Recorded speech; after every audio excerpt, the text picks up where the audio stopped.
Magandang umaga po. Narito po ang mga tampok na balitang sports sa araw na ito.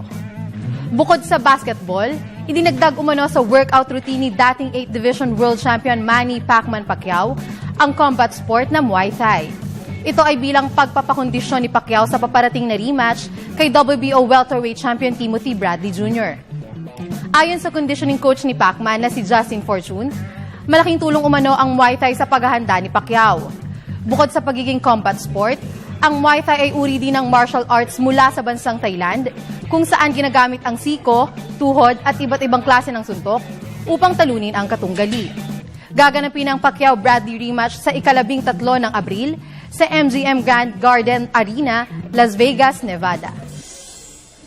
Samantala, excited na si former WBO WB8 flyweight champion Brian the Hawaiian Punch Viloria return fight kontra Puerto Rican Juan Herrera sa March 29. Ayon kay Viloria, nais niyang patunayan na hindi pa siya laos at marami pa umano siyang gustong maabot sa kanyang boxing career.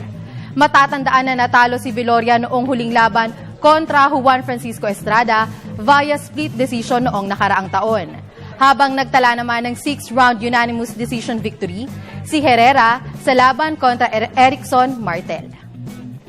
At yan po ang mga tampok na balitang sports ngayong umaga. Ako po si Hazel Ann Salubon para sa Good Morning Boss. Balik sa inyo, Carla and Sandro. Maraming salamat sa iyo, Hazel Salubon.